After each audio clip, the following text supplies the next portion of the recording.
Hello बेटा, question number 7 देखते हैं। सीरीज कंटिन्यू हमारी एमसीक्यू सीरीज। उस सीरीज में हमने 6 क्वेश्चंस कवर किए थे और अब स्टार्ट करें क्वेश्चन नंबर 7। जिसने वीडियो नहीं देखी बेटा, उसका लिंक डिस्क्रिप्शन में गिवन है और ये क्वेश्चन देखिए, बहुत इंपॉर्टेंट क्वेश्चंस हैं जो बोर्ड में रिपीटेडली जो है वो रिपीट होते रहते हैं। तो क्वेश्चन नंबर 7 पे आते हैं। Question number 7, which of the following statement about dipole moment. तो डायपोल मोमेंट के बारे में आपने स्टेटमेंट के बारे में बताना है कि जो ट्रू नहीं है, नॉट ट्रू। ऐसी स्टेटमेंट इसमें फाइंड आउट करनी है जो ट्रू नहीं है। तो सबसे पहला काम तो ये होता है, क्वेश्चन को बहुत आराम से बिल्कुल ध्यान से पढ़ें, चाहे थोड़ा सा टाइम फालतू लगे, ताकि क्वेश्चन जब इसके सॉल्यूशन पढ़ें तो इजीली आप गेस कर सकें क्या होने वाला है। तो क्वेश्चन पढ़ने में कोई जल्दबाजी नहीं होनी चाहिए। तो डायपोल मोमेंट के बारे में स्टेटमेंट है और ट्रू नहीं है, फॉल्स फाइंड आउट करनी है। तो dimensions of dipole moment is LTA। सबसे पहले तो आपको डायपोल मोमेंट पता होना चाहिए, electric dipole moment. Dipole moment क्या होता है बेटा? डायपोल मोमेंट होता है जो डायपोल की स्ट्रेंथ को शो करता है कि कितनी ज्यादा वो इलेक्ट्रिक फील्ड बनाने वाला है, और इसका सिंबल होता है P, वेक्टर क्वांटिटी होती है। और इसका फॉर्मूला होता है जो प्रोडक्ट करना है आपको चार्ज का, आइदर चार्ज का। पहले तो डायपोल पता होना है, डायपोल क्या होता है? डायपोल मींस डाई, दो पोल, इक्वल पोलैरिटी वाले, इक्वल एंड ऑपोजिट पोलैरिटी। मतलब एक आपके पास अगर प्लस क्यू है और दूसरा माइनस क्यू है, ठीक है, ये हो गया आपके पास डायपोल। और डायपोल के बीच में कुछ लेंथ होती है, उस लेंथ को हम डिनोट करते हैं 2a वेक्टर से। ये 2a हो गया इनके बीच में डिस्टेंस, ये सेंटर हो गया O, ठीक है। तो डायपोल मोमेंट के बारे में बताना है कि ट्रू क्या नहीं है। तो डायपोल मोमेंट का फॉर्मूला Q × 2L हो गया या 2a हो गया, जो भी डिस्टेंस उनके बीच में है। तो पहले तो डायमेंशंस इसकी फाइंड आउट करते हैं। डायमेंशन देखते हैं सही है या गलत है। LTA, तो चार्ज का डायमेंशन फॉर्मूला सबको पता होगा, 80 होता है बेटा। चार्ज का डायमेंशन फॉर्मूला 80 और 2a इज द डिस्टेंस, उसका L हो गया। चार्ज का 80 कैसे आया? करंट के फॉर्मूले से आया, I होता है Q/T बेटा। Q = IT। अगर Q IT होगा तो करंट का हो गया एम्पियर, T का टाइम हो गया, तो एम्पियर टाइम हो गया, ठीक है। और ये इसका लेंथ हो गया। तो LTA या LAT या LTA सब सही है, तो मतलब ये तो सही है, यही डायमेंशन फॉर्मूला होता है। इसने फॉल्स पूछा है तो ये ऑप्शन नहीं हो सकता। Second, the unit of dipole moment is coulomb metre. Dipole moment की यूनिट कूलम मीटर है। क्या ये सही है गलत है? इसको फाइंड आउट कर लेते हैं। अगर इसका फॉर्मूला Q × 2L है तो इसकी यूनिट क्या बनेगी? इसकी कूलम होगी, इसकी मीटर होगी, तो ये भी सही है। डायपोल मोमेंट की यूनिट क्या होती है? कूलम मीटर, ये भी ठीक है, ये भी ऑप्शन नहीं हो सकता। फॉल्स फाइंड आउट करना है आपको। Dipole moment is a vector quantity, बिल्कुल वेक्टर क्वांटिटी है। And directed from positive to negative charge, और इसकी डायरेक्शन कहाँ है? पॉजिटिव से नेगेटिव चार्ज। क्या ये स्टेटमेंट सही है? काफी इंपॉर्टेंट स्टेटमेंट है ये स्टेटमेंट सही है कि नहीं है, उसको फाइंड आउट करते हैं। तो अगर आपने डायपोल मोमेंट पढ़ा होगा बेटा, तो डायपोल मोमेंट की डायरेक्शन हमने स्पेसिफाई की हुई है माइनस नेगेटिव चार्ज से पॉजिटिव चार्ज, -q से +q, नेगेटिव चार्ज से पॉजिटिव चार्ज, ये डायरेक्शन होती है डायपोल मोमेंट की। और इसमें गिवन है directed from positive to negative, तो ये ऑप्शन गलत है बेटा, ठीक है। और ये आपको यही फाइंड आउट करना था कि कौन सा गलत है। फोर्थ पढ़ लेते हैं एक बारी। Dipole moment is a vector quantity. Vector quantity has magnitude Q × separation between charge, that is QA। ये भी बिल्कुल सही है, ठीक है, ये भी फॉल्स नहीं हो सकता। तो इन चारों में कौन सी फॉल्स है? ये वाली फॉल्स है, Q फॉल्स है, क्योंकि पॉजिटिव टू नेगेटिव नहीं होती, नेगेटिव टू पॉजिटिव होती है, ठीक है बेटा। नेक्स्ट क्वेश्चन में आते हैं, क्वेश्चन नंबर 8। क्वेश्चन नंबर 8 फिर से डायपोल के बारे में। Electric dipole with dipole moment. आपको डायपोल मोमेंट गिवन है कितना? 2 × 10⁻⁻19 कूलम मीटर, मतलब P गिवन है। Is aligned at 30 degree. कितने एंगल पे डायपोल मोमेंट है? 30 डिग्री पे। With the direction of electric field, electric field की डायरेक्शन के साथ इतना इसका मैग्नीट्यूड दे रखा है, ठीक है, 30 डिग्री पे इंक्लाइंड है। The magnitude of torque, torque find out करना है बेटा। क्वेश्चन समझ में आ गया। और डायपोल पे कितना टॉर्क लगता है? अगर आपने डायपोल पे ये 4 ऑप्शन गिवन है, इसमें से बताना है कितना टॉर्क लगेगा। तो डायपोल पर टॉर्क लगता है, उसका फॉर्मूला होता है PE sin थीटा। ये डायपोल के टॉर्क मैग्नीट्यूड निकालने का, टॉर्क का मैग्नीट्यूड निकालने का फॉर्मूला है। डायरेक्शन का इसमें कंसेप्ट गिवन नहीं है, तो डायरेक्शन की इसमें बात नहीं कर रही। बस आपके पास जो डायपोल मोमेंट में जो वैल्यूज, टॉर्क में जो वैल्यूज गिवन है वो पुट कर दीजिए। तो टॉर्क में क्या गिवन है? तो डायपोल मोमेंट कितना है? 2 × 10⁻⁻19। इलेक्ट्रिक फील्ड कितनी है बेटा? 4 × 10⁻⁻4, राइट, +4 आई थिंक, +4। उसके बाद टॉर्क और थीटा sin 30 हो गया। ये थीटा 30 है ना, दोनों 30 डिग्री पे इंक्लाइंड है। तो टॉर्क कितना हो गया यहाँ पर? सॉल्व कर लीजिए। sin 30 होता है आपके 1/2, तो 2 × 10⁻⁻19, 4 × 10⁻4। आई थिंक पावर में कुछ गड़बड़ है ना। 4 × 10⁻⁻19 तो नहीं होना चाहिए, या -9 है बेटा। 4 × 10⁻, एक्सट्रीमली सॉरी, 10⁻9 है, इसमें -9 होना चाहिए। -9 के अकॉर्डिंग देखते हैं क्या आंसर बनता है। 2 × 10⁻9, उसके बाद तो 4 × 10⁻4 sin 30 हो गया 1/2 तो देख लेते हैं। तो इसे 2 से 2 कैंसिल आउट हो गया, ठीक है बेटा।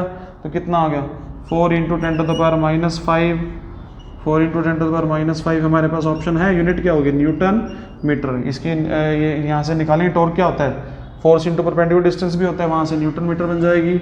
ये ऑप्शन आ रहा है 4 × 10⁻5 न्यूटन मीटर, तो ये ऑप्शन सही हो जाएगा, ऑप्शन नंबर डी, ठीक है बेटा। तो इस तरीके से हमने ये क्वेश्चन करने हैं। आगे और क्वेश्चन आइए स्टार्ट करते हैं। चलो बेटा आइए देखते हैं नेक्स्ट क्वेश्चन क्या है। Question number 9, what will happen when we rub a glass rod with silk cloth. Frictional electricity का बेसिकली क्वेश्चन है। तो क्या होगा अगर आप किसी ग्लास रोड को सिल्क क्लॉथ के साथ रब करो। अगर आपने पढ़ा हो, आपके पास अगर एक ग्लास रोड है और एक सिल्क क्लॉथ है, सिल्क क्लॉथ है और एक ग्लास रोड है, अगर आप इनको रब करोगे, आपस में रब करोगे, तो रब करने से आपने पढ़ा होगा चार्ज ट्रांसफर होता है बेटा। चार्ज कहाँ से कहाँ ट्रांसफर होता है, हमेशा ध्यान रखना है। चार्ज हमेशा ट्रांसफर होता है लोअर वर्क फंक्शन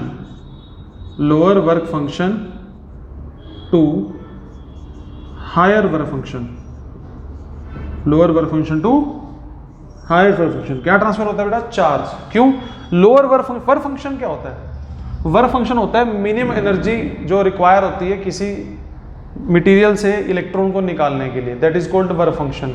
अब जो कम एनर्जी में रबिंग कर रहे हैं तो क्या होगा, एनर्जी दे रहे हैं, we are giving the energy in the form of heat. तो जिसका इलेक्ट्रॉन इजीली निकल पाएगा वही तो वहां से तो निकलेगा, और जहां जिसका इलेक्ट्रॉन लेट निकलता है, जिसको ज्यादा एनर्जी रिक्वायर है, वो गेन कर लेगा। तो इलेक्ट्रॉन कहां से कहां ट्रांसफर होगा, जिसका वर्क फंक्शन लोअर होगा वहां से निकलेगा क्योंकि कम एनर्जी में निकलेगा वो, और जिसका वर्क फंक्शन हायर होगा वो लेट लूज करेगा, उससे पहले लोअर वाले ने यूज कर दिया, तो यहां से यहां ट्रांसफर चला जाएगा। तो अब आप देखें तो ग्लास रोड का हमने देखा, ग्लास का वर्क फंक्शन कम होता है। अगर ग्लास का वर्क फंक्शन कम है तो क्या होगा, इलेक्ट्रॉन जो है वो ग्लास से सिल्क क्लॉथ पे ट्रांसफर होते रहेंगे, क्योंकि ग्लास का वर्क फंक्शन कम है। तो अगर सिल्क पे ट्रांसफर होंगे तो सिल्क इलेक्ट्रॉन को गेन करेगा, तो सिल्क नेगेटिव चार्ज हो जाएगा, जो इलेक्ट्रॉन को गेन करता है वो नेगेटिव चार्ज होता है, जो इलेक्ट्रॉन को लूज करेगा वो पॉजिटिव चार्ज हो जाएगा बेटा, ठीक है। बट ऐसा नहीं है कि कोई चार्ज क्रिएट हो रहा है, सिर्फ चार्ज रबिंग के टाइम पे हो क्या रहा है, चार्ज ट्रांसफर हो रहा है from one body to another body, that depends upon the work function of the body, ठीक है। अब ग्लास रोड पे आपने क्या सीखा, ग्लास रोड से इलेक्ट्रॉन गया सिल्क क्लॉथ पे, तो सिल्क क्लॉथ नेगेटिव चार्ज हो गया, ग्लास रोड पॉजिटिव चार्ज हो गया। देख लेते हैं कौन से ऑप्शन है। तो फर्स्ट ऑप्शन है some of the electrons from glass rod are transfer to the silk cloth. कह रहा है कि कुछ इलेक्ट्रॉन ग्लास रोड से निकल के कहाँ चले जाएंगे, सिल्क क्लॉथ पे। सही बात है बिल्कुल, तो ये ऑप्शन सही है, बिल्कुल सही ऑप्शन है ये, ठीक है। उसके बाद आगे देखते हैं नेक्स्ट क्या दे रखा है, the glass rod gets positive charge and silk cloth gets negative charge. ये बात भी सही है, ग्लास रोड ने इलेक्ट्रॉन लूज किए हैं तो पॉजिटिव आएगा, सिल्क ने गेन किए हैं तो नेगेटिव आएगा, तो बी भी सही है। New charge is created in the process of rubbing. अब बताइए क्या आप इस पॉइंट से, इस स्टेटमेंट से क्या आप एग्री हैं, क्या नया चार्ज कभी क्रिएट होता है? तो ये तो हमारा कंजर्वेशन का रूल है, charge can neither be created, charge can not be destroyed. Create ना डिस्ट्रॉय हो सकता, सिर्फ ट्रांसफर हो सकता है, तो ये ऑप्शन गलत है। नया चार्ज क्रिएट कभी नहीं होता रबिंग में, चाहे कोई मर्जी फिनोमिना हो। Both A and B are correct, A और बी करेक्ट है। क्या ये ए भी करेक्ट था, बी भी करेक्ट था, तो ये डी ऑप्शन हो जाएगा क्योंकि दोनों करेक्ट हैं, राइट। तो ये आपके पास ऑप्शन नंबर डी आ जाएगा। तो ऑप्शन ये नहीं, ऐसा ही नहीं करना कि आपने ये ऑप्शन पढ़ा करेक्ट है तो बाकी पढ़ने की नीड नहीं है। लास्ट में देखा ना, ये भी दोनों करेक्ट हो सकते हैं, तो मल्टीपल भी हो सकते हैं, तो इसलिए आपको ये ऑप्शन दे दिया, ठीक है बेटा। नेक्स्ट क्वेश्चन में आते हैं, question number 10, the force per unit charge is known as, force per unit charge. अब फोर्स पर यूनिट चार्ज के क्या ऑप्शन गिवन है, electric flux, electric field, electric potential, electric current. सबसे पहले आप फोर्स पर यूनिट चार्ज बनाइए। Force per unit मतलब divide, charge मतलब क्यू, और फोर्स पर यूनिट चार्ज क्या होता है बेटा, force experience per unit charge is basically called electric field. Electric field तो क्या होना चाहिए, पहला ऑप्शन इलेक्ट्रिक फ्लक्स गलत, इलेक्ट्रिक फील्ड होना चाहिए बी ऑप्शन, इलेक्ट्रिक पोटेंशियल भी नहीं हो सकता। इलेक्ट्रिक फ्लक्स होता है बी ए ई ए, मैग्नेटिक फील्ड में बी ए, इलेक्ट्रिक फील्ड में ई ए, और पोटेंशियल होता है work done upon charge, current होता है चार्ज अपॉन टाइम, ठीक है। और फोर्स पर यूनिट चार्ज क्या होता है, इलेक्ट्रिक फील्ड। तो ये आपके पास कुछ क्वेश्चन और हो गए, ठीक है बेटा। आगे करते हैं, आइए बेटा नेक्स्ट क्वेश्चन करते हैं। Question number 11, two infinite plane parallel sheets, दो इन्फानाइटली लॉन्ग हैं प्लेन पैरेलल शीट्स हैं सेपरेटेड बाय डिस्टेंस d। दो शीट्स बना लेते हैं, दोनों शीट्स के बीच में कितना डिस्टेंस है बेटा, दोनों शीट्स के बीच में डिस्टेंस है d। एक शीट बना ली, एक ये बना ली, दोनों के बीच में d डिस्टेंस है, d सेपरेशन है, ठीक है।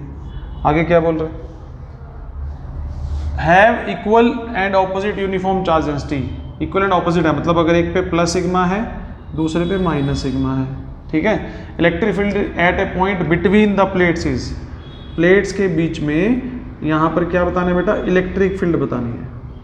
अगर आपने गॉस थ्योरम पढ़ी हो, गॉस थ्योरम के अंदर एक ये वाला हमारे पास टॉपिक था कि दो पैरेलल शीट्स अगर रखी हैं तो उसके लेफ्ट में कितनी इलेक्ट्रिक फील्ड बनती है, राइट में कितनी बनती है और मिडल में कितनी बनती है।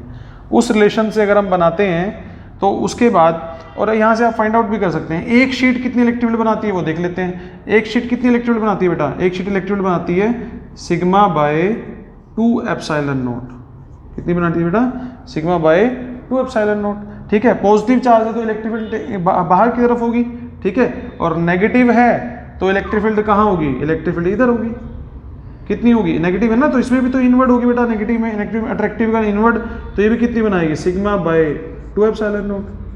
अब देख लो इस पॉइंट पर इलेक्ट्रिक फील्ड यहाँ से भी इधर बन रही है, ये पॉजिटिव से आउटवर्ड और नेगेटिव के इनवर्ड, क्योंकि ये नेगेटिव है तो क्या हो जाएगा, दोनों इलेक्ट्रिक फील्ड सेम डायरेक्शन में है तो sigma bye 2 epsilon not, sigma bye 2 epsilon not, ठीक है। तो क्या होगा, नेट कितनी आ जाएगी, नेट आ जाएगी sigma bye 2 epsilon not plus sigma bye 2 epsilon not, तो कितनी आ गई, sigma bye 2 sigma bye 2 epsilon not that is sigma by epsilon not. ये तो मिडल में बनेगी। राइट में कितनी बनेगी, राइट में बनेगी 0, क्योंकि जो इलेक्ट्रिक फील्ड ये बनाएगा ये इनवर्ड बनाएगा, ये आउटवर्ड बनाएगा। डिस्टेंस से कोई रिलेशन नहीं है, सेपरेशन से कोई रिलेशन नहीं है, क्योंकि इसमें कहीं आर नहीं है इस रिलेशन में, ठीक है बेटा। तो क्या आ जाएगा, सिग्मा बाय एप्सिलॉन नॉट, ये ऑप्शन सही है। Sigma by epsilon not single की होती है, ये डबल की बीच में आई है। 0 तब होती है जब लेफ्ट और राइट होता, depends on the location of point, तो पॉइंट के लोकेशन पे डिपेंड नहीं करती, क्योंकि इसके रिलेशन में आर नहीं आता, तो इसका आंसर क्या हो जाएगा, बी, ठीक है बेटा। अब आगे आते हैं next question number 12। The number of electrons, मतलब आपसे n पूछना चाह रहा है वो, दैट मस्ट बी रिमूव्ड, कितने इलेक्ट्रॉन्स रिमूव किए जाएं from the electrically neutral silver dollar.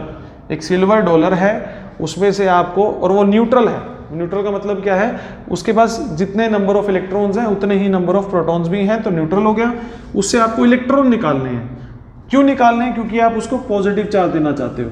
कितना पॉजिटिव चार्ज, प्लस 2.4 कूलम। अब आपको ये बहुत अच्छे से पता होगा, अगर कोई बॉडी, कोई न्यूट्रल बॉडी इलेक्ट्रॉन लूज करे तो उसके पास पॉजिटिव चार्ज आता है। तो पूछ रहे कितने इलेक्ट्रॉन लूज करे कि उसके पास इतना पॉजिटिव चार्ज आ जाए, तो मतलब आपको नंबर ऑफ इलेक्ट्रॉन्स निकालने हैं। तो क्वांटाइजेशन से आपको फॉर्मूला पता है, Q = N होता है। नंबर ऑफ इलेक्ट्रॉन्स क्या हो जाए, Q/E, तो चार्ज कितना देना है उसको, 2.4 कूलम, ठीक है। और इलेक्ट्रॉन पे चार्ज आपने मैग्नीट्यूड पुट कर दिया, तो यहाँ पर कितना आ जाएगा, सोल्व करके आ गया 1.5 × 10⁻19, तो this is option number B correct हो गया, ठीक है बेटा। ऐसे कुछ क्वेश्चन हम और करेंगे नेक्स्ट वीडियोज में, तो ऐसे ही अगर जिसने पिछली वीडियो अगेन नहीं देखी है वो वीडियो देखे और सारे क्वेश्चंस को कवर करे, ठीक है बेटा। बहुत इंपॉर्टेंट क्वेश्चन है, थैंक यू।